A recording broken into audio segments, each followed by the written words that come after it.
Bienvenue au cœur du village des exposants, c'est l'émission Warm Up qu'on vous propose chaque soir dans le cadre du concours hippique international de Genève. On est ici au cœur du village des exposants, chaque soir avec des invités, des images et des reportages. Ce soir, j'ai le plaisir d'être bien entouré avec Alban Poudret, directeur sportif du concours. Bonsoir. Bonsoir Alban. Et puis alors les horsemen, vous les connaissez sans doute si vous êtes des habitués de Genève, vous les avez vus s'exprimer sur la piste, Matteo et Erwan. C'est un plaisir de vous accueillir. On va vous retrouver dans un instant. Une fois de plus, le spectacle et la bagarre ont été de toute beauté hier soir dans le trophée de Genève. On va voir le résumé d'Alexandra Claude. Ken Farrington se sent décidément bien à Genève, à croire qu'il y a fait son nid. L'Américain a une nouvelle fois mis tout le monde d'accord hier soir en s'imposant avec Creedence. Il a ainsi signé sa 7e victoire majeure à Palexpo depuis 2013, la 4e dans ce trophée de Genève. Ken Farrington et son alezan avaient déjà montré beaucoup de facilité à l'initiale, mais dans ce barrage mettant aux prises 13 concurrents, ils ont encore réussi à mettre 1 seconde 28 à leur poursuivant, de quoi remporter l'épreuve haut la main. I love this show. I think it's one of the best shows of the year. So far, great luck this week. Still a lot more to go. So I hope it's a sign of good things to come. I think my horses are naturally really fast. They're usually smaller than the other horses, so I think their foot speed is going to be naturally quicker than a larger horse. First round opening is pretty strong class. That's why you saw less clear than in years past. Very short time allowed, and I think that forced a lot of mistakes today because riders had to either turn shorter than they would like or maybe do one less stride here or there, and that forces some errors. Si Ken Farrington a été le maître incontestable de cette première épreuve phare du week-end, un jeune cavalier a clairement tiré son épingle du jeu, tenant tête à tous les autres concurrents. L'Irlandais Michael Pender, 20 ans, benjamin de l'épreuve, termine 2e avec HHS Burnchurch. Belle entrée en matière pour ce membre de la Young Riders Academy, en lumière depuis sa victoire dans le derby de Hickstead cette année et qui dispute ici son premier Genève. Yeah, it's my first time here. I've got off to a brilliant start. I was 5th today in the opening class, so I'm absolutely delighted. Burnchurch jumped amazing today. Kent bet me at the end, but it was an unbelievable class and I'm absolutely delighted how the horse jumped. I did my own round and the horse jumped very, very good. Absolutely delighted. I think he likes the ring here, nice big ring, and he's a very, very big canter, so I just tried to use that today and he was brilliant. I'd like to thank everybody here at the show at Geneva for giving me the opportunity to ride here, and everybody from the Young Riders Academy. It's an amazing opportunity for me to get the chance to ride here at such an unbelievable show. Côté suisse, il y a de quoi être un peu déçu, forcément. Le public genevois a dû se contenter de la 9e place de Steve Gerda, seul helvète au barrage. Avec Vénard de Cerisy, le Jurassien a clairement ralenti le rythme après une faute sur le 2e obstacle du barrage. Le chrono aurait clairement été jouable pour lui. Voilà pour le résumé de l'épreuve majeure de la veille. On passera chaque fois en revue les temps forts de la veille dans le début de cette émission. Alban Poudret, le spectacle est de toute beauté tout au long de ces 4 jours de compétition. Il faut dire que vous êtes l'un des seuls concours à avoir un tel plateau, une telle qualité de plateau de cavaliers et de chevaux. Oui, c'est vrai que c'est rare dans l'année qu'il y ait une telle concentration de champions. Les cavaliers, ça arrive, mais aussi les chevaux, car ils montent tous leurs meilleurs chevaux.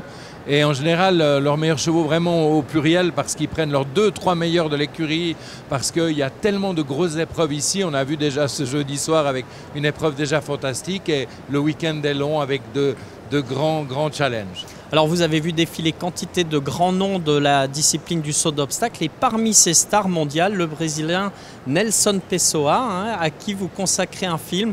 C'est une première, il n'y a jamais eu vraiment de film consacré à Nelson Pessoa, film baptisé Nelson Pessoa, le sorcier brésilien. Alors comment est née, Alban, l'idée de créer ce film ? Elle a mûri, je dirais que les rencontres avec Nelson Pessoa, depuis 1978, donc ça remonte à loin.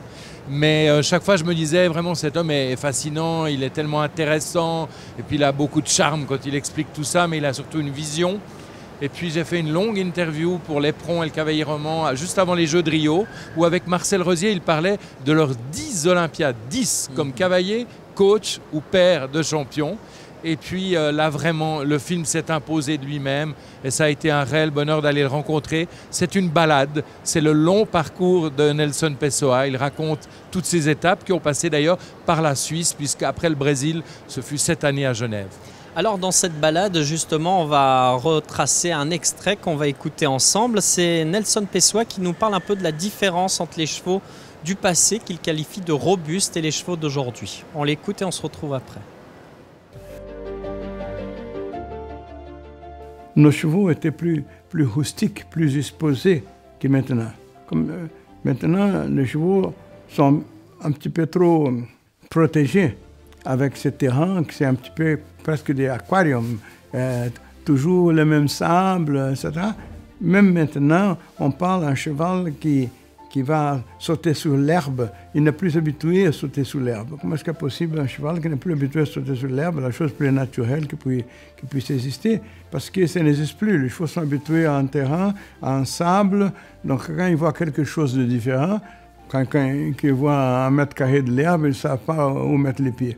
Ils vont monter un peu dans les puissances pour les entraîner à faire sauter un peu plus haut. Et après, ils allaient dans le Grand Prix.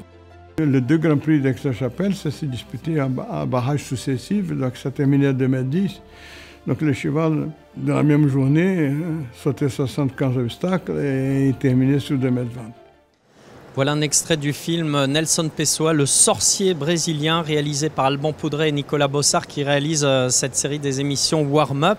Alors difficile, Alban, de résumer une si longue carrière de Nelson Pessoa qui a 84 ans, 84 minutes. Comment on fait pour faire entrer autant de choses, d'éléments dans 84 minutes? C'est vrai que c'est finalement assez court, 84 minutes, même si c'est plus trop un format pour la télévision. Mais c'est vrai qu'il y avait tellement de choses à dire, à partager, et beaucoup d'images d'archives, beaucoup d'images. Là, on a vu surtout des photos du passé, mais il y a beaucoup d'images, même des images des Jeux Olympiques de Tokyo 64, faites par Paul Weyer. Là, on voit le derby d'Ixted en 63, et il a gagné 20 derbys, Nelson Pessoa. Ça a vraiment été le roi des derbys, et on revit ces vieux derbys de Hambourg. Là, c'est la butte de Genève, dans l'ancien palais des expositions. Il y avait une sacrée butte, ça c'est celle d'Ixted, qui est évidemment très impressionnante. Donc beaucoup d'images dans ce film, et beaucoup de propos. C'est vrai, il a parlé pendant 8 heures, et il a fallu se résoudre à couper quand même pas mal de morceaux d'anthologie. Et son fils, Rodrigo aussi, intervient longuement pour évoquer la carrière de son père. Alors Neko, aujourd'hui 84 ans, on le disait, qu'est-ce qu'il devient, qu'est-ce qu'il fait aujourd'hui? Est-ce qu'il continue à monter? Est-ce qu'il continue à parcourir les concours? Il continue à parcourir les concours, à entraîner des jeunes, et puis il entraîne l'équipe de complet d'Australie en vue des Jeux de Tokyo. Bien sûr, surtout sur le saut d'obstacle, mais il leur donne aussi plein de conseils d'hommes de cheval. Et juste avant le tournage de notre film, début juin, il était allé 5 semaines en Australie. Et il voyage sans arrêt. Juste après, il repartait en Suède, un peu partout. Donc c'est vraiment un infatigable voyageur. Oui, il a gardé son dynamisme en tout cas. Alors, projection du film demain samedi à 10h30, ici à Pélexpo. Tout le monde pourra venir, la projection est gratuite. Et puis le maître sera là pour répondre aux questions ensuite. C'est à 10h30. Demain à l'entrée du village des Hospitalités, puis le DVD disponible au stand du Cavalier Roman ou auprès de la rédaction du Cavalier Roman. C'est ça, Alban. Merci pour 25 francs. Ouais, voilà, absolument. 25 francs, c'est un prix raisonnable pour un beau film, une belle idée de cadeau de Noël. Alors, autre actualité, Alban Poudret, justement, on évoquait le Cavalier Roman. 100 ans pour le Cavalier Roman. Si vous ne le connaissez pas, regardez l'édition anniversaire. Là, elle vient de sortir le mois dernier. On en est déjà à plus de 1176 éditions, numéro, c'est ça? Ça ne nous rajeunit pas tout ça, mais on n'a quand même pas été là au début. Oui. Alors, rappelez que les origines du Cavalier Roman, ça remonte à 100 ans. Ça s'appelait d'abord le Dragon. C'était quelques pages comme ça qui étaient destinées au dragon, à la cavalerie, c'est ça? Absolument, la cavalerie suisse, mais qui organisait la plupart des concours en Suisse. Et voilà. Début 82, on m'a proposé de reprendre ce journal qui faisait effectivement 4 à 6 pages. Il s'est un peu étoffé depuis, grâce à une équipe fantastique. On a encore des journalistes du début pas moi seulement. On est 4 à être des débuts et à continuer. Une équipe très amicale, très familiale. Et voilà, une motivation qui ne fait que grandir, et je pense que ces 100 ans nous ont encore boosté. On a fait un défi du 100e pour les cavaliers régionaux, on a nos finales juniors, beaucoup de choses, beaucoup de projets, une jeune équipe avec des jeunes étudiantes en lettres qui sont venus renforcer la rédaction et beaucoup d'enthousiasme. Et puis c'est un vrai luxe, c'est un vrai miracle, on pourrait presque dire, de sortir chaque mois un mensuel comme ça, spécialisé. Ils sont très rares, hein, les mensuels spécialisés dans le sport en Suisse romande. Et puis vous êtes totalement indépendant, pas de grand groupe derrière. Hein. Absolument, on tient beaucoup à notre indépendance. C'est un bien très précieux quand on est journaliste. Et c'est vrai qu'il n'y a que 3 revues mensuelles sur le sport en Suisse romande. Il y en avait une quinzaine il n'y a pas si longtemps. Donc c'est un vrai défi, mais que nous avons beaucoup de bonheur à relever. Alors Steve Garda, il parle d'un magazine qui a des valeurs et qui se soucie du sport. Il évoque aussi ses souvenirs quand il était plus jeune, où il attendait avec impatience la parution des magazines. Aujourd'hui, avec toute l'arrivée des nouvelles technologies, Internet, les réseaux sociaux, quelle est encore la validité, entre guillemets, d'imprimer quelque chose? Est-ce que les gens restent quand même attachés, même les plus jeunes générations, à avoir quelque chose de physique chaque mois? J'espère, mais en tout cas, le nombre d'abonnements reste très, très semblable. Enfin, il a fait que grimper, et puis depuis 2-3 ans, il est stable. Donc je pense qu'il y a quand même beaucoup de jeunes parmi nos lecteurs. C'est vrai que c'est facile d'aller sur le net. On a aussi un site, mais notre priorité va vraiment au journal, à l'objet. On l'a fait de plus en plus élégant, et je pense que la mise en page est beaucoup plus soignée qu'avant, que ça soit vraiment un plaisir de s'y replonger et donc d'avoir autre chose, des interviews, des opinions aussi. Ça manque souvent dans la presse, je trouve, des opinions, défendre des priorités, des valeurs, un peu ce que Steve disait. Et un journal de qualité, on rend hommage à la cellule, hein, le noyau dur, avec Nathalie, votre épouse, Gaëlle Kursner, Françoise Garcia et Sylvie Gavillet, qui sont un peu vraiment les fidèles parmi les fidèles, hein, parmi tant d'autres. Alors Alban Poudret, l'une des particularités de votre concours, c'est de mélanger plusieurs disciplines. Hein. Il y a le saut cette année, il y a l'attelage, le cross qui sont au programme. Le cross qui mérite cette vitrine aujourd'hui, d'autant plus avec la qualification de l'équipe nationale pour les Jeux de l'an prochain à Tokyo. Ah oui, ça c'est extraordinaire que la Suisse soit qualifiée en équipe à Tokyo avec des jeunes romans d'ailleurs dans cette équipe aussi. Et c'est vrai que c'est un exploit qu'ils ont réussi. Peu y croyaient, je pense, au début. Mais Dominique Burger y a cru, a osé aller chercher Andrew Nicholson comme coach. Il a d'ailleurs là à Genève, il va les coacher aujourd'hui dans le Cross Indoor Tribune de Genève. Et je crois que ce qu'ils ont fait cette année est très grand, notamment la victoire dans la Coupe des Nations de Rome. Et c'est vraiment enthousiasmant de voir que là aussi, il y a de la relève. Alors on va écouter Alban justement l'un des principaux animateurs du cross en Suisse. Il est cavalier, entraîneur, constructeur, c'est Peter Hasenböhler. On l'a interrogé avec le cavalier de cross roman Robin Godel qui se rendra au JO de Tokyo l'an prochain. Ils vont nous parler notamment de la particularité de ce cross en salle ici à Palexpo, et puis surtout de Genève qui vient de décrocher le titre de numéro 1 mondial en cross. Magnifique, on les écoute.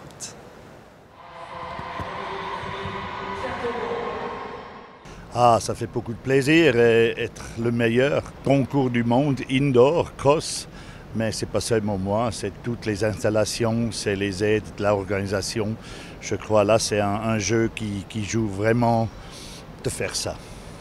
Pour moi, ça, à Genève, c'est un show. Parce que moi, j'aimerais démontrer la beauté du sport. Je pense, pas seulement en Suisse, parce que c'est quand même le meilleur concours du monde, ça aide à tout le monde aujourd'hui un peu de montrer qu'est-ce qu'on peut faire avec nos chevaux. Ce qui est très différent, c'est que c'est surtout le public, parce que sur un parcours de cross, c'est un parcours de 5-6 km en général, donc c'est très étendu. Et là, même s'il y a du public, c'est moins intensif qu'ici. Et aussi le parcours, les sauts, ils viennent tout de suite, il faut aussi être très rapide. Et en général, en cross, on a quand même plus d'espace entre les sauts, donc là, c'est vraiment très intensif. Mais les chevaux adorent ça et on ressent vraiment le plaisir de faire cette épreuve. C'est vrai qu'un cross, en général, c'est entre 10 et 12 minutes. Donc autant pour les chevaux que pour les cavaliers, c'est quand même un assez gros effort où il faut avoir une bonne condition physique. Donc les chevaux, ils ont des entraînements de trotting, en montée et de galop. Aussi pour la vitesse, et les cavaliers, alors quand j'ai le temps, j'essaye d'entraîner le plus possible aussi ma condition physique pour pouvoir soutenir mon cheval sur tout le parcours. Je suis étonné comme notre cheval, il supporte tout ça. On a fait le warm-up ce matin, on a laissé passer une fois dans l'eau. C'est pas un cheval qui réagit, qui fait ça comme ils ont l'habitude de faire ça. On voit quand même que c'est une classe spéciale des chevaux qui font ce sport-là. La première grande différence, c'est que c'est aussi un terrain plat. Et puis, comme je l'ai dit, très intensif avec les sauts qui viennent très vite. Après, en cross, depuis quelques années maintenant, on a la sécurité qui s'améliore. Donc, on a des sauts qu'on appelle les mimes. Donc, c'est des sauts qui tombent si on arrive vraiment fort dessus. Donc, ça, c'est plutôt le côté sécurité, mais qui nous donne quand même des points si un saut tombe.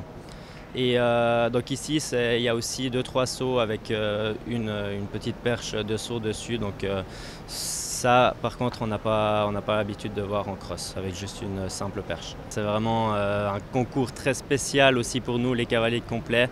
Avec tout le public qu'il y a ici, c'est quelque chose qu'on n'est pas habitué. Et oui, les sentiments restent exactement les mêmes que la première fois.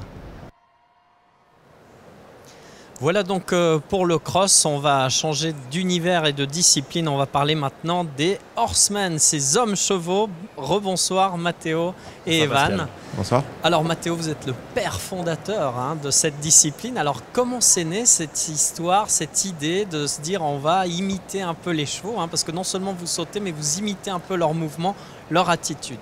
Exactement Pascal, c'est une histoire d'amitié, une histoire de passionnés de l'équitation. On a tous eu la chance de baigner dans ce milieu magnifique depuis notre plus jeune âge. De monter aussi. Exactement. Ouais. On monte tous à plus ou moins bon niveau, en fonction de son physique et de la géographie. J'ai les deux plus mauvais là. Et donc le horseman, c'est une histoire de gamin, c'est un rêve d'enfant de pouvoir imiter son poney, de pouvoir lui rendre un petit peu l'appareil et de retranscrire à pied toutes les sensations qu'on peut ressentir à cheval sur la selle. Alors vous, Matteo, vous avez monté vraiment toute une troupe. Alors il y avait vos frères au début, vos 2 frères, et puis après vous avez monté une troupe, vous avez vraiment participé et visité tous les concours du monde, avec la Coupe du Monde, avec les grands championnats. Vous avez eu beaucoup ici à Genève. C'est devenu vraiment un spectacle itinérant. C'est une très très belle histoire qui a commencé en 99. Avec une rencontre exceptionnelle avec un certain Alban Poudret. Qui est à vos côtés. Tiens alors. Et on a étoffé cette histoire, on l'a habillée, on l'a rendue magique, en gardant cet esprit très simple, ce rire d'enfant. Et on en a fait quelque chose de très fluide, qui vient apporter au public toujours un petit sourire et qui leur permet d'agrémenter leur journée équestre avec des petites apartés comme ça. On arrive, on s'en va, c'est une petite nébuleuse qui passe et ça fait du bien à tout le monde et nous on prend énormément de plaisir à voir. Une petite bulle de bonheur. Exactement. D'ailleurs, il faut dire qu'Alban, c'est pas rien, parce que lui aussi est un bon horseman, non? C'est la base de la base, Alban. Alban. Grand horseman, depuis tout gamin dans le jardin. Oui, j'ai fait ça toute mon enfance dans le jardin. Je maltraitais mes amis parce que les mercredis et les samedis, il y avait des concours hippiques dans le jardin. Il y avait des fleurs, des décorations comme dans ce studio et des Coupes des Nations entre les villages avoisinants. Magnifique. Et quand j'ai rencontré Matteo, ça a été une rencontre inouïe, d'amitié bien sûr, mais aussi de voir qu'il avait cette même passion. Parce que c'est vraiment une très belle émanation de notre passion du cheval. Et de le voir à Bologne, seul à l'époque, il fallait être courageux. Faire tout ça, je l'ai d'abord vu au paddock d'entraînement, mais c'était un cheval au paddock d'entraînement. C'était génial et c'est vrai que ça a été une grande aventure et la même année il est venu à Genève, ça fait 20 ans. Alors Matteo, il y a les poulains que vous avez sortis de votre belle écurie, notamment Evan Genet qui est multiple champion du monde de la discipline. Alors félicitations déjà. Merci. Evan, alors comment on arrive à sauter aussi haut? Est-ce qu'il y a un entraînement? Est-ce qu'on entraîne la détente? Est-ce qu'il faut entretenir la condition physique, comme le disait Robin tout à l'heure pour le cross? Je dirais qu'à la base, il faut vraiment aimer cette discipline. C'est une discipline qui physiquement demande beaucoup d'énergie. Il faut beaucoup d'énergie sur un temps court. La prestation, si on fait un parcours, dure à peu près 45 secondes. Bon, c'est 45 secondes où chaque centième de seconde, on doit être au top parce que les chronos se jouent à très peu. Donc dans l'entraînement, il faut un petit peu d'endurance, évidemment. Il faut un petit peu de force, il faut un petit peu d'équilibre, parce que vous savez, le saut, on va vers l'avant, on va vers l'arrière, il faut garder son équilibre. Mais il faut surtout beaucoup de plaisir, en fait. Au-delà d'un sport, c'est surtout un show, c'est une passion, c'est une folie. Et c'est vraiment le plaisir de reproduire, quand on est petit, reproduire les sensations que pourrait avoir, alors je ne sais pas si je peux dire le centaure, mais au moins une combinaison entre un poney et un homme-cheval, et un homme. Alors en grandissant, on se rapproche un petit peu moins du centaure, on est plus sur l'aspect purement sportif. Mais après, il y a toujours personnellement, moi 10%, on reste assez cavalier dans sa tête. Et puis aujourd'hui, Mathéo, il y a tout un circuit, des championnats, il y a de la relève. Il y a combien? Il y a une association mondiale ou une fédération? On a regroupé les horsemen autour d'une association à but non lucratif. Et on est une douzaine dans le monde à se partager les plus beaux plateaux équestres en fonction de nos emplois du temps, parce qu'on a toujours une vie professionnelle et sociale normale à côté. Donc on se transforme en horsemen le vendredi soir jusqu'au dimanche soir. Et on vit des très très beaux moments de sport et de partage. C'est un peu la vie d'artiste aussi. Alors, grande vie d'artiste. J'imagine que si je vous dis la finale du Top 10 Rolex IJRC, ça vous dit quelque chose là, Un rêve. Un rêve, hein. Depuis le premier, moi j'ai fait, Mathieu aussi était très cavalier, et on se levait le matin tôt ou on se couchait tard le soir pour pouvoir regarder sur la télévision ou sur Internet quand c'est apparu. C'est un format exceptionnel qui n'existe qu'à Genève. Et c'est une invention. C'est vraiment quelque chose que... Un format qui a été créé ici pour Genève, ensuite itinérant. Et bien justement, la 19e édition aura lieu ce soir. On s'attend de nouveau à une magnifique lutte, bien sûr, avec les 10 meilleurs du monde. Le public attend bien évidemment avec impatience de voir les performances de Steve Gerda, qui est tenant du titre avec Alamo et numéro 1 mondial. Et puis Martin Fuchs qui le suit juste derrière au classement mondial. Alors Anouchka Gerber les a rencontrés. On écoute leurs dernières impressions avant cette finale. Il a perdu une demi-seconde. Il a une demi-seconde à reprendre. Si on fait 1 et 2, ça va aussi. 1 seconde 6. Ça risque de ne pas suffire. Mais un deuxième sans faute. Allez, venir juste derrière Steve Gerda. Et ça va être le cas super de parcours. Le Top 10, c'est une épreuve très particulière, très spéciale. Les 10 meilleurs du monde avec les meilleurs chevaux. Je suis vraiment excité, surtout ici à la maison à Genève, devant notre public. Comme numéro 2 mondial avec mon ami Steve qui est numéro 1, ça va être une belle journée. Et 4 dixièmes d'avance, c'est extrêmement spectaculaire. Et ça passe, extraordinaire, regardez ce temps. C'est phénoménal. Je crois qu'il n'y a pas de meilleur endroit que Genève pour accueillir cette épreuve très spéciale. Une de mes épreuves favorites que j'adore depuis toujours, avant que je la monte même moi-même. C'était une des épreuves que je préférais regarder et d'en faire partie encore une fois, c'est évidemment beaucoup de bonheur. Le public à Genève est extraordinaire. Ils sont super avec tous les cavaliers, mais surtout avec nous Suisses. C'est vraiment une ambiance très, très spéciale. Il y a toujours une concurrence, mais avec moi et Steve, c'est un peu différent. Nous sommes un peu comme des frères. Sûrement, je veux toujours gagner moi-même, mais si moi je ne gagne pas, c'est Steve le premier que je souhaite le bonheur. Absolument époustouflant ce qu'on vient de voir. On est 10 demain et les 10 peuvent gagner, donc le ranking ne change rien demain si ce n'est lors du départ de la première manche, mais les compteurs sont mis à 0 et que le meilleur gagne. Rendez-vous à 21h15 pour le verdict. Pronostic, Alban? Oula, c'est dur, comme ils l'ont dit, ces deux grands champions, ils sont 10 au départ, 10 favoris.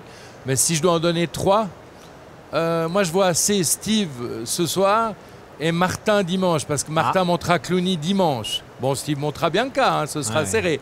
Mais ce soir, je vois assez Steve, Peder Fredriksson avec All-In, très fort, Darragh Kenny, très très fort en ce moment. Et puis Eckermann, le réserviste, qui avec Marie-Lou peut être très rapide. Il faut aussi un cheval très rapide en deuxième manche. J'en ai déjà donné 4. Aïe, j'arrête là. On verra si le pronostic se confirme dans les faits. On accueille le docteur Finn Mahler. Bonsoir docteur. Bonsoir. Alors vous êtes médecin du sport, directeur médical du Swiss Olympic Medical Center à l'hôpital de La Tour, La Tour Medical Group qui est partenaire fidèle du concours. Un mot d'abord sur ce concours en tant que visiteur, spectateur. C'est un bel événement que vous aimez visiter. Absolument, c'est un événement spectaculaire. Je viens pas de chaque année, mais je suis venu plusieurs fois. À chaque fois, ça grandit. Et à chaque fois, il y a cette notion de la performance. On voit comment, on a vu ces images de Nelson Pessoa, comment le sport évolue, comment la performance évolue avec les années. Alors votre unité médicale que vous dirigez aussi aujourd'hui, hein, elle a elle aussi évolué. Vous avez démarré dans un container avec votre frère, docteur Mahler également. Vous avez débuté donc dans ce container et puis alors après vous avez développé au fur et à mesure en fonction d'une attente des besoins. Comme ce concours qui a grandi avec les années, nous on a commencé dans 20 mètres carrés et notre bâtiment maintenant qu'on a inauguré il y a 2 ans en arrière fait 26 000 mètres carrés. Et on a grandi en nombre de médecins, on a grandi en nombre d'espaces, on a inclus également une unité de performance justement qui s'occupe de sportifs d'élite. Ça répondait à des besoins, hein, parce que trop de médecins disaient finalement vous avez une blessure au sport, il faut arrêter. Oui, tout à fait. On peut se dire que la médecine du sport, c'est un peu une médecine de luxe, parce que quand vous avez le marathonien qui vient vous dire qu'après 17,3 km, mon tendon d'Achille commence à me faire un petit peu mal, vous pouvez dire que c'est un peu trivial et que pour finir, il suffit de courir 15 km. Mais nous, on est convaincus que chacun a le droit de faire l'activité qu'il veut et que le mouvement, l'activité physique est quelque chose d'extrêmement important pour la qualité de vie de beaucoup de personnes. Alors votre centre aujourd'hui sous le label Suisse Olympique, hein, depuis 2005, compte aujourd'hui 7 médecins qui encadrent vraiment toutes les disciplines du sport. Est-ce que vous soignez des cavaliers et si oui, comment vous les aidez à retrouver... les cavaliers, il y a quand même moins de cavaliers d'élite et professionnels que de footballeurs ou de skieurs. Mais on en voit de temps en temps parce que pour finir, ils ont aussi des problèmes qui sont spécifiquement liés à leur discipline. Alors aujourd'hui, merci Dr Mahler pour cet éclairage très intéressant sur la médecine du sport en lien avec votre unité rattachée au label Suisse Olympique. Alors chaque jour, on jette un œil en coulisses. On va s'intéresser au développement durable et à la gestion des déchets dans ce sujet d'Alexandra Claude. Le concours hippique de Genève, c'est 42 000 spectateurs, 700 bénévoles, 90 exposants sur 4 jours. Je vous laisse imaginer le nombre de déchets que cela engendre, sans compter encore le fumier produit par les 400 chevaux présents ici. Des déchets qu'il va falloir évacuer et même mieux, valoriser. Et vous allez le voir, les organisateurs n'ont pas attendu la fameuse vague verte des dernières élections fédérales pour penser développement durable.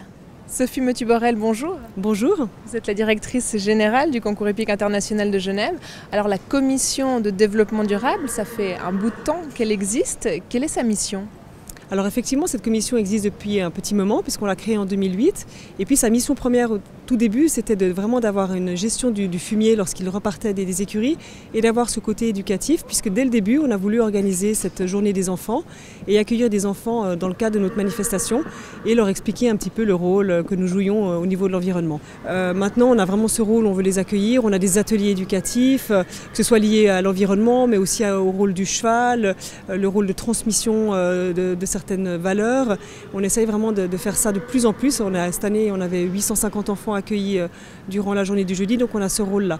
C'est beaucoup de choses qu'on essaie de mettre en place et qui petit à petit grandissent année après année. Vous l'avez entendu, c'est une sacrée équipe qui est dévolue au développement durable au CHI. Ils sont 35 bénévoles, assez jeunes pour la plupart. Ils ont entre 12 et 18 ans et ils sont co-dirigés par 2 personnes. Et l'une d'elles est avec nous. Bonjour David Grua. Bonjour. Vous êtes co-responsable justement de cette commission de développement durable. Dites-nous dans un premier temps, combien de tonnes de déchets sont produites au concours ? Nous avons environ 60 tonnes d'incinérables, verre, alu et PET, et environ 110 tonnes de fumier. Et donc ces 170 tonnes, vous venez de dire, elles sont de nature différente. Qu'est-ce qui est mis en place pour traiter ces différentes sortes de déchets ? Alors la plus grosse partie, le fumier, est revalorisé dans les champs ou alors pour faire du biogaz. Et pour tout ce qui est de verre, donc le verre est récupéré, ainsi que le papier, le bois, le PET et l'alu. Et pour ce qui est de l'incinérable qui reste, ce qui n'a pas pu être trié sur la manifestation, car nous trions environ 50% sur la manifestation, ces déchets sont envoyés chez Serbeco et là une immense machine effectue un deuxième tri et revalorise environ 25% de déchets en plus. Donc nous pouvons aisément dire que le taux de tri au concours hippique dépasse les 90 à 95%. Alors les bénévoles sont répartis sur toute la manifestation. Nous en avons une grande partie qui est au restaurant du public, qui là va sensibiliser bien entendu le public, les aider à trier, à ramener leur plateau et à valoriser justement ces déchets. Nous avons aussi dans les coulisses du Riders et du Jockey Club un tri qui a été effectué jusqu'au jury, dans la salle de la presse et ainsi que dans les écuries. Donc cette fourmilière se déplace à travers tout le concours. Et puis chaque soir en fin d'émission warm-up, on donne la parole aux cavaliers du Jockey Club. C'est les participants aux épreuves régionales. On va écouter les 2 jeunes lauréates de ce matin. Alors les difficultés, c'était d'avoir le galop tout le long parce que la piste est très grande. Donc les chevaux peuvent se fatiguer assez rapidement. Donc il fallait vraiment l'entretenir pendant tout le long. Et puis il y a des moments où les options étaient assez dures à négocier. Et il a bien fallu garder les jambes tout le long pour être sûr que ça passe. On a commencé nos débuts mi-août. J'ai été très contente de la jument qui a très bien sauté, pas trop regardé les obstacles ou l'écran. Donc je suis vraiment très contente d'elle. C'est sûr que ça fait quelque chose, c'est un peu le rêve de chaque cavalier de pouvoir monter sur une piste la plus grande indoor au monde où Steve Gerda, Ken Farrington sautent. Donc c'est clair que de pouvoir gagner sur une piste comme ça, c'est un peu le rêve de chaque cavalier, je pense. Je suis toujours dans les estrades et là pour la première fois je me suis trouvée à marcher sur la piste et à monter dessus, donc c'est hyper impressionnant. Je viens de rentrer dans l'équipe nationale junior, mais voilà, pour l'instant mon objectif c'est d'aller le plus loin possible, d'arriver à les objectifs que je me suis fixés, mais pour l'instant l'équitation pour moi ça restera plus un loisir et d'aller le plus loin possible. Alors c'est un rêve et ce qui se réalisera, on verra. Bravo en tout cas à tous ces lauréats qui vivent des moments merveilleux ici à Palexpo Alban Poudret. Avant de nous quitter, 2 infos pratiques. Est-ce qu'il reste des billets? Puis surtout au niveau des transports, les recommandations d'usage. Il reste des billets, notamment pour demain. Pour dimanche, c'est très short. Il reste quelques places, il faut vous dépêcher. Pour demain, il en reste, pas de problème.